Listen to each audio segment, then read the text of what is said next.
beat up a little bit at receiver. We're going to play without Tyson and Reggie, so both Colton and Ryson draw on the lineup. Being multiple packages, not necessarily out there as starters yet, but I would like to see what he can do, and he's been working hard. Same with Colton. Then when the ball finds you, make the play. We heard a lot about your Canadian receiver depth.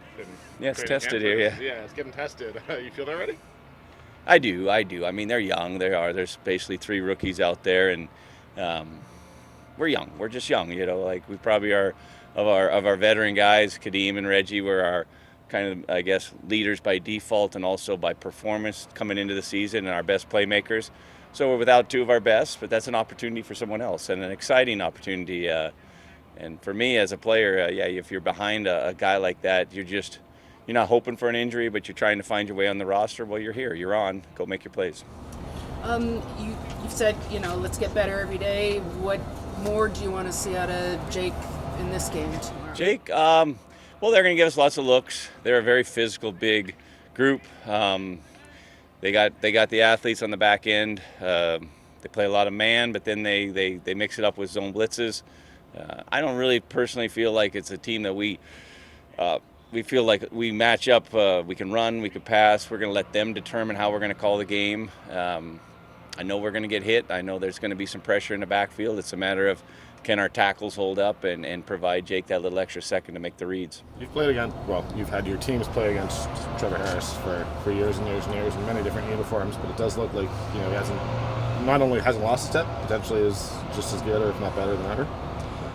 Yeah, I mean, I remember some games. I mean, he's had good games against us too. He had a really good Labor Day game against us with Edmonton. He's playing well. He's confident. Looks like he likes the system. The receivers are making plays for him. But I think a lot of it was him. He was really throwing the ball well and very accurate, and he looks confident out there. So, like any quarterback, if you can confuse him a bit with the looks, pre-snap reads, and then try to make sure you hit him. With injuries in the secondary, glad to have Jamerson back. At least you can fill him in that corner position, as well as Griffin at the Sam. Can you talk about both? Yeah, I mean, it's hard. I think our secondary, for some reason, the last couple of years, has just been decimated. We're looking at what we're doing and if we're doing the wrong things, but I think guys still have played. I mean, Griff's a rookie. Natrell got hurt in practice a couple weeks ago, or he would be our starter, so it's good to have him back. And they'll be challenged because they got good motion. Like I said, the quarterback is throwing the ball very well and on time and very accurate, so our DBs will be challenged. How has Jake Maier handled losing a couple key pieces like Carey and Beggleton early into the season? Doesn't seem to faze him. That's probably a good question for him. He doesn't look fazed. He's got his own game to worry about. He's working on his own things, and I believe, like any young player, just keep getting better and find ways to improve your game and makes the team better.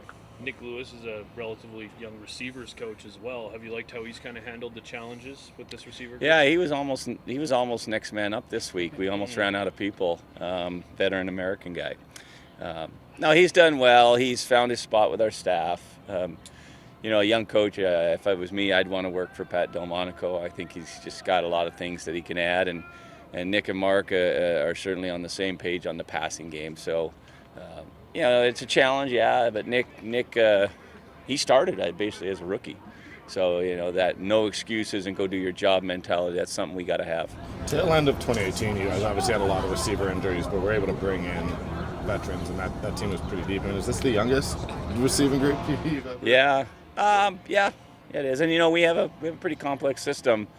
We ask our receivers to do a lot, not only in the pass game but in the run game. We ask them to do a lot and adjust routes based on blitzes and this and that. It's a lot, but we got to build these guys. We're going to have mistakes. I get that, but we also need to make plays. And if we make plays and we can handle the odd mistake as long as they're not making the same mistake twice.